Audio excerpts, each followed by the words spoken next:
টাকা পিস 20 টাকা 10 টাকা একটার দাম, এক পিসের দাম মাত্র 10 টাকা। আপনি যেটা ভালো লাগে সেটা নিতে পারেন। দুইটা 15 টাকা দেওয়া যাবে বাঁধাকপি। না 10 টাকা। অথচ আমি কিন্তু দুইটা 15 টাকা করেই কিনেছি। আমার আগে একজন কিনেছে মানে দুইটা 15 টাকা দিয়ে, কিন্তু আমার থেকে বেশি চেয়েছে, হয়তো ভেবেছে যে আমি খুব একটা বাজারে আসি না, সেই জন্যই। আজকে বাঁধাকপি দিয়ে আপনাদের কাছে বাঁধাকপির রোলের রেসিপি শেয়ার করব। শীতকালটা সবজির জন্য খুবই পারফেক্ট। গরমকালে যেরকম বিভিন্ন ধরনের ফল পাওয়া যায়, শীতকালে কিন্তু বিভিন্ন ধরনের সবজি পাওয়া যায়। কার কার কোন সবজি বেশি প্রিয় সেটা অবশ্যই কমেন্টে জানান। আমি দুটা বাঁধাকপি কিনেছিলাম, দুটা বাঁধাকপি দিয়ে দুই ধরনের রেসিপি শেয়ার করব। তবে এই ভিডিওতে শুধুমাত্র একটা রেসিপি শেয়ার করব, সেটা হচ্ছে বাঁধাকপির রোল। এই রোল বানানোর পদ্ধতি কিন্তু একেবারেই সহজ, কিন্তু একটু সময় সাপেক্ষ, মানে একটু সময় বেশি লাগে এই আর কি। তো আমি এই রোল বানানোর জন্য প্রথমে বাঁধাকপির ভেতর থেকে শক্ত অংশটা তুলে ফেলে দিলাম, আর এদিকে বেশ কয়েকটা উপকরণ নিয়ে নিলাম। প্রথমে নিয়েছি হচ্ছে মরিচ আর পেঁয়াজ, তার সাথে ধনিয়া পাতা, তার সাথে নিলাম মাংস কুচি, মানে এখানে আমি গরুর মাংস নিয়েছি, আপনারা চাইলে যে কোনো মাংস নিতে পারেন। তার সাথে নিলাম টমেটো এবং আলু।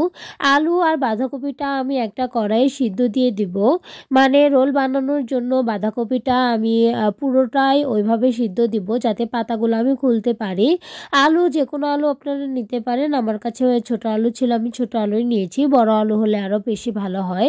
ওইদিকে ওটা সিদ্ধ হতে দিয়ে এদিকে চলে আসলাম একটা ব্যাটার বানানোর জন্য, মানে রোলের ওপর একটা ব্যাটারের জন্য এটা লাগবে। প্রথমে নিলাম ময়দা, তারপরে নিলাম চালের গুঁড়া, তারপর নিয়েছি বেসন।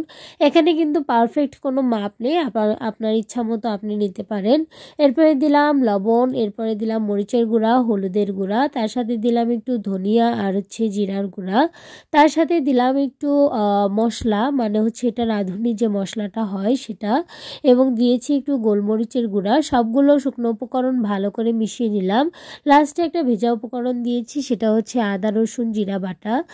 এরপর পানি দিয়ে এটা গোলা তৈরি করে নেব। গোলাটা কিন্তু মানে একটু মোটা ধরনের হবে, একটু ঘন হবে, ভিডিওতে যেরকম দেখতে পাচ্ছেন এভাবে ঘন হবে। এইদিকে বাঁধাকপি আর আলুটা মোটামুটি সিদ্ধ হয়ে গেছে, আমি তুলে দেখলাম যে মোটামুটি সিদ্ধ হয়ে গেছে, পাতা খুলে খুলে আসছে, তাই এটা তুলে নিলাম। তবে এখানে আরেকটা কথা বলে রাখি, ভেতরের অংশটা সিদ্ধ কম হতে পারে, তাই পাতাগুলো যখন দেখবেন একটু মচমচে হচ্ছে তখন আবার এটা সিদ্ধ দিয়ে দেবেন।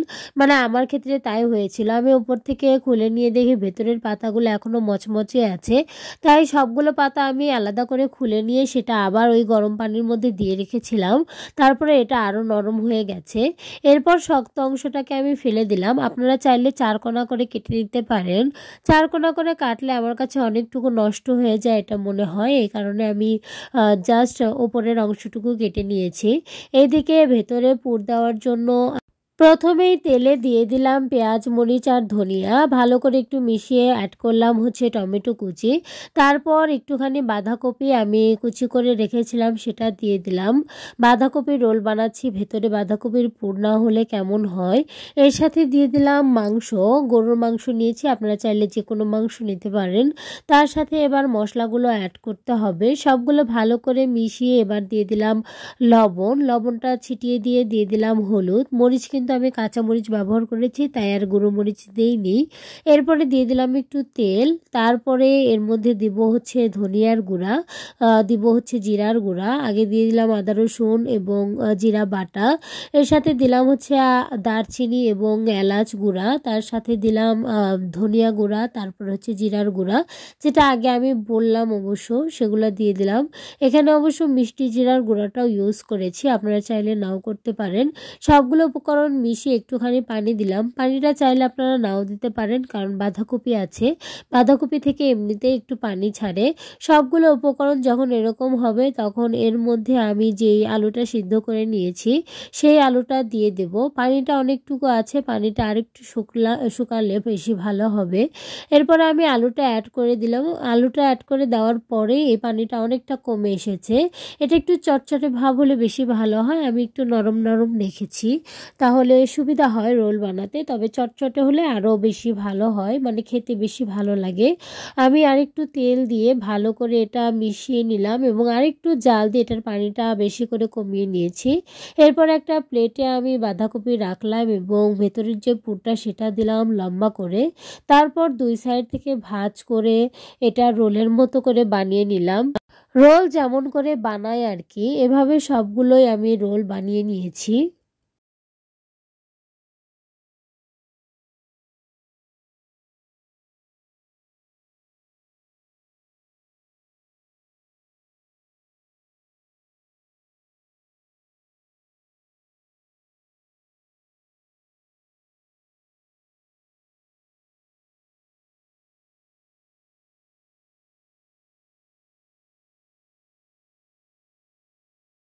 সবগুলো রোল বানানো হয়ে গেছে।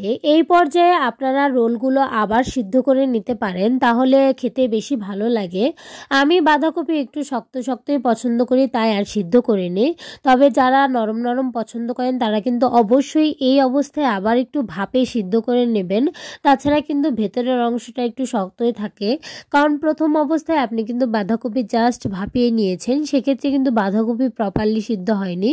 আর প্রথম অবস্থায় বাঁধাকপি প্রপারলি সিদ্ধও করতে যাবেন না, সেক্ষেত্রে কিন্তু বাঁধাকপির পাতাগুলো একেবারেই নরম হয়ে যাবে, আপনি এটাকে রোল বানাতেই পারবেন না।